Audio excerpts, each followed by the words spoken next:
मोहतरम सामीन कराम, भाइयों और बहनों, देवियों और सज्जनों, मुल्तान पाकिस्तान से आपका दास्तान गो आज एक नई खूबसूरत कहानी लेकर हाजिर हुआ है, जिसका ताल्लुक़ पाकिस्तान के सूबा बलूचिस्तान से है। बलूचिस्तान जो इश्क व मोहब्बत की सरज़मीन है। ये कहानी महनाज और शहदाद की सच्ची मगर इबरतनाक दास्तानों में शामिल है। ये बलूचिस्तान की सच्ची कहानी है।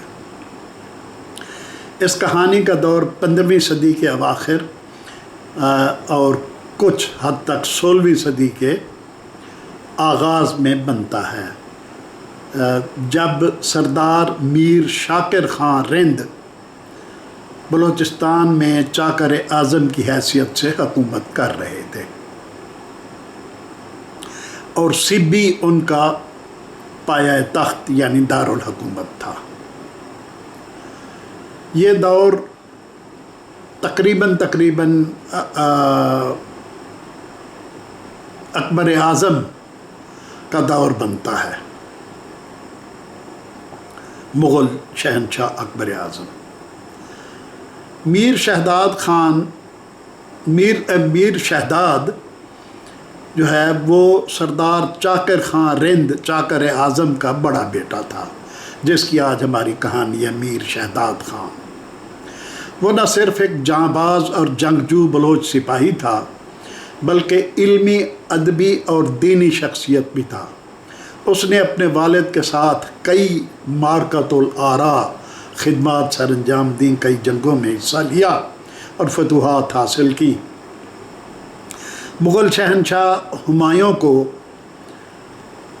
जब वो ईरान से वापस शेर शाही सूरियों को निकालने के लिए, तो मुग़ल शहनशाह हुमायूं को शेर शाह सूरियों से हिंदुस्तान का तख्त छीन कर वापस दिलवाने में मीर शहदाद ने अपने वालिद चाकर आज़म का पूरा साथ दिया। बाद में वो अपने वालिद के साथ सिब्बी से मुल्तान मुंतकिल हो गया, यानी हमारे शहर, और वहाँ दीनी और इल्मी मसरूफियात में मशगूल हो गया, क्योंकि मुल्तान उस वक्त दीनी और इल्मी मरकज़ समझा जाता था, जिस तरह आज के लंदन, पेरिस और न्यूयॉर्क है। मुल्तान और उसके नवाह में उसे रूहानी बुज़ुर्ग का मकाम हासिल हो गया। ये मीर शहदाद को, मीर शहदाद ख़ान की 2 बीवियाँ थीं, महनाज और मुर्गो। उसे अपनी बीवी महनाज से वालिहाना इश्क था, क्योंकि दोनों हम ख्याल होने के साथ साथ ज़ौक़ व शौक़ भी एक जैसा रखते थे। एक के दिल में जो बात होती वो हम आहंगी के बायस ज़हनी रो के साथ दूसरे के दिल में मुंतकिल हो जाती। महनाज हुस्न सूरत और हुस्न सीरत में यकता थी। उसकी शर्म व हया और नजापत व शराफत की लोग कसमें खाया करते थे। वो और शहदाद सिर्फ मियाँ बीवी ही न थे, बल्कि बेहतरीन दोस्त और आशिक व माशूक भी थे, और एक दूसरे को देख देख कर जीते थे।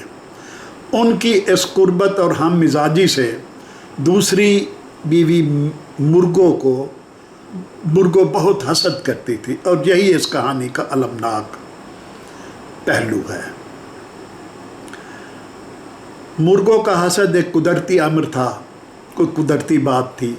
इस जलन के सबब वो हमेशा इस ताक में रहती कि किसी तरह महनाज को शहदाद की नज़रों में गिरा दे।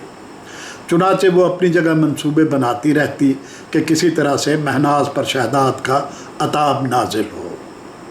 एक मरतबा ऐसा हुआ कि मीर शहदाद ख़ान, अब तवज्जो से ये दास्तान सुनिए, बड़ी दिलचस्प दास्तान, मतलब दर्दनाक और अलमनाक दास्तान है।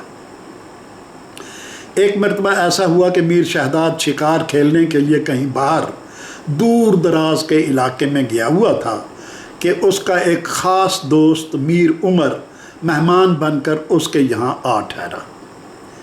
بلوچ روایت کے مطابق اسے باہر مردانے کے اوطاق میں ٹھہرایا گیا اور مہناز نے اس بات کو یقینی بنایا کہ اس کی خدمت اور خاطر مدارات میں کوئی کسر نہ چھوڑی جائے اور اس کا ہر طرح سے ایسے خیال رکھا جائے کہ اسے اپنے دوست شہداد کی کمی محسوس نہ ہو۔ اس موقع پر مرغوں کے شیطانی ذہن میں ایک ترکیب آئی جس پر اس نے موقع ملتے ہی عمل کر دیا۔ رات کو جب سب لوگ سو گئے تو وہ اٹھی اور مہناز کے جوتے پہن کر اس کے جوتے کے نشانات میر عمر کے بستر تک بنا آئی اور واپس بھی نشان بناتی ہوئی آ گئی۔ رات کو کسی وقت شہداد خان کافی دیر سے آیا اور آتے ہی سو گیا۔ اس نے آدھی رات کو اپنے دوست کو جگانا مناسب نہ سمجھا۔ صبح جب مرغوں کی اذان سے میر عمر کی آنکھ کھلی اس کے دوست کی تو اس نے سمجھا کہ اس کا دوست رات کو نہیں لوٹا ہے، جبکہ اسے جانے کی جلدی تھی، سو وہ نماز پڑھ کر اپنی منزل کی طرف میر عمر روانہ ہو گیا۔ مرغوں نے شہداد کے جاگتے ہی اس کو الٹی پٹھی پڑھانی شروع کر دی۔ اسے بدگمان کرنے کے لیے اس نے کہا، کل شب مہناز نے چوری چھپے میر عمر کے بستر میں رات گزاری ہے۔ یہی وجہ ہے کہ میر عمر صبح ہوتے ہی بغیر ملے چپکے سے کھسک گیا ہے۔ ثبوت کے طور پر مرغوں نے مہناز کے جوتوں کے وہ نشانات بھی دکھائے جو میر عمر کے بستر تک آئے اور گئے تھے۔ محبت جس قدر شدید ہوتی ہے اسی قدر اندھی اور شکی بھی ہوتی ہے۔ میر شہداد نے بغیر کسی تحقیق و جستجو یا پوچھ گچھ کے مرغوں کی بات کو سچ جانا اور دل میں شکوک و شبہات کو پالنے لگا۔ اس کے بدلے ہوئے رویے پر مہناز بہت پریشان اور حیران تھی۔ اس کے خیال میں تو اس نے اس کی عدم موجودگی میں اس کے مہمان میر عمر کا مناسب خیال رکھا تھا، مگر اب شہداد کے رویے سے اس نے سمجھا کہ شاید جاتے جاتے میر عمر نے کوئی شکایت کی ہے جس کی وجہ سے شہداد ناراض ہے اور اس کا منہ پھولا ہوا ہے۔ مہناز نے اپنے خامند کو ٹٹولنے اور حقیقت حال جاننے کے لیے بہت کوشش کی، مگر شہداد کا منہ پھولا ہی رہا، بلکہ وہ اسے جلانے کے لیے مرغوں سے لاڈ پیار والا سلوک کرنے لگا۔ جب کئی دن گزر گئے اور شہداد کے رویے میں مزید ترشی اور سختی آتی گئی تو ایک دن مہناز نے اپنے سسر اور چچا میر چاکر سے شہداد کی سرد مہری اور بیزار کن رویے کی شکایت کی۔ میر چاکر نے اگلے دن مہناز کی موجودگی میں شہداد کو بلا کر مہناز کی شکایت کا ذکر کیا اور اس سے باز پرس کی تو شہداد نے اپنی دانست میں ساری حقیقت کھول کر اپنے باپ کے سامنے بیان کر دی۔ اس نے گواہی کے لیے مرغوں کو بھی بلا لیا، جس نے شک کا اظہار کیا کہ اس نے مذکورہ رات ایک عورت کا سایہ مردانے میں جاتا اور واپس آتے دیکھا تھا۔ مہناز یہ الزام سنتے ہی بھڑک اٹھی اور اپنی صفائی پیش کرنے کی بجائے اس نے اپنے چچا چاکر کے سامنے شہداد کو کھری کھری سنائی اور اسے تانے دینے شروع کیے کہ اتنے سالوں کی رفاقت اور چچا کی بیٹی ہونے کے باوجود اس نے ایک ڈومنی کی بات پر اعتبار کیا اور طیش میں آ کر وہ اپنی چادر سنبھال کر بڑبڑاتی ہوئی پڑوس میں اپنے گھر چلی گئی۔ بات بہت بڑھ گئی اور نوبت بزرگوں اور جرگے تک پہنچ گئی۔ میر عمر کو بھی صفائی کے لیے جرگے میں بلایا گیا۔ سب بزرگوں نے مہناز سے کہا کہ وہ اپنی سچائی ثابت کرنے کے لیے بلوچوں کی روایت کے مطابق ایک بڑے برتن میں ابلتے ہوئے تیل میں ہاتھ ڈال کر انگوٹھی باہر نکالے۔ اگر وہ بے گناہ ہوگی تو اس کے ہاتھ کو کوئی تکلیف نہیں ہوگی اور بات صاف ہو جائے گی۔ मगर महनाज ने जिरगे की बात मानने से इनकार कर दिया और बोली, अगर मुझे अपने बदगुमान और कानों के कच्चे शौहर के साथ रहना होता तो मैं इस इम्तिहान से गुज़र जाती, मगर चूँकि उसने इतनी तवील रफ़ाकत का ख्याल किए बग़ैर मेरी नीयत और असमत पर शक किया है, लिहाजा मैं किसी आजमाइश से गुज़रने के लिए तैयार नहीं हूँ। सारी महफिल में चहमुगाइयाँ होने लगी, महनाज की बातों पर शक किया जाने लगा और कुछ लोगों ने तो यहाँ तक कह दिया कि अगर महनाज सच्ची होती तो उसे आजमाइश से गुज़रने में ज़रा भी दरेग ना होता। जिरगे के बदले हुए मूड को देखते हुए मीर उमर खड़ा हुआ और उसने पर्दे में लिपटी महनाज को मुखातिब करते हुए कहा, मेरी बहन, मैं और मेरा खुदा जानता है कि तुम और मैं दोनों बेगुनाह हैं और ये सारी मुर्गों की घड़ी हुई कहानी है। अगर तुम अपनी नहीं तो मेरी बेगुनाही को साबित करने की खातिर उबलते हुए तेल से अंगूठी निकाल कर जिरगे के सामने पेश कर दो। अगर तुम्हें अब भी तामुल है तो मैं इस आजमाइश से गुज़रने को तैयार हूँ। अब महनाज अपनी जगह से उठी और अपनी अंगूठी उतार कर उबलते हुए तेल में डाल दी। फिर वो जिरगे से मुखातिब होकर बोली कि मैं एक शर्त पर इस तेल में हाथ डालने के लिए तैयार हूँ कि मेरे बेगुनाह साबित होने पर शहदाद मुझे और मुर्गों दोनों को तलाक दे देगा। मुर्गों को झूठा अफसाना घड़ने और मेरे जूतों के निशान बनाने पर, और मुझे इसलिए कि मैं अब इस किस्म के बदगुमान और लई लग शख्स के साथ रहने की बजाय किसी जवां मर्द और सच्चे इंसान के साथ ज़िंदगी गुजारना पसंद करूँगी। ये कहते ही उसने उबलते हुए तेल में दायां हाथ डालकर अंगूठी निकालकर जिरगे के सरदार के सामने रख दी। उसकी बेगुनाही साबित हो गई। मुर्गों का झूठ सर चढ़ कर बोला और जिरगे के इसरार पर शहदाद को महनाज और मुर्गों दोनों को तलाक देना पड़ गई। उसके बाद कहानीकारों ने इस अफसाने में अपनी अपनी तरफ से बहुत सारे रंग भरे हैं। एक रूप तो यह है कि शहदाद खान इस वाक़े से बहुत शर्मिंदा हुआ। उसके बाप और चचा दोनों ने उसे खूब लान तान किया और उसे ताने दिए कि वो मर्द की बजाय नामर्दों की तरह बदगुमान हो गया।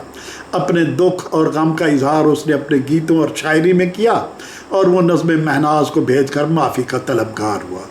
जवाब में महनाज ने बहुत दुख भरी नज़में लेकर उसे भेजी कि हम ख़याली का भरम उसने तोड़ा, वफ़ा और मोहब्बत को कांच की चूड़ियों की तरह उसने चिकनाचूर किया, मगर अब कुछ नहीं हो सकता।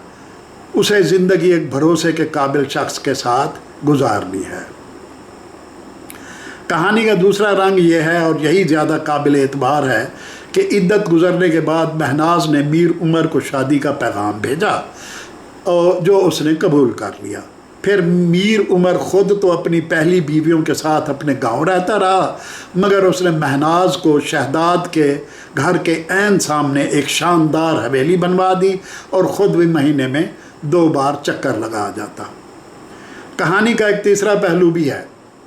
महनाज ने जिरगे के मीर व मोतबरीन के सामने अपनी कलाई सी चांदी की 3 चूड़ियाँ निकाल कर अपने शौहर शहदाद के आगे बतौर तलाक की अलामत और ताना फेंक कर उस जवाज़ पर तलाक का मुतालबा किया कि जिस मर्द को मेरे किरदार पर भरोसा नहीं और जिसने मुझ पर हाथ उठाकर मेरी इज़्ज़त नफ्स को मजरूह किया है, ये मर्द बहैसियत शौहर अब मुझ पर ऐसे हराम है जिस तरह एक बाप अपनी बेटी के लिए, एक भाई अपनी बहन के लिए और एक बेटा अपनी माँ के लिए निकाह में हराम है। इस जिरगे में न सिर्फ महनाज तलाक लेने में काम हो गई, बल्कि नफ़रत और इंतकाम की इस देवी ने अपने वालिद और भाइयों के साथ भी जाने से इनकार कर दिया अपने घर। उसने कहा, जब तक शहदाद मर नहीं जाता मैं इसकी नज़रों के सामने मीर उमर के घर में रहूँगी। वो शहदाद के गदान यानी रिवायती खैमानुमा मकान जो था, वो शहदाद के गदान के सामने खैमाज़न हो गई।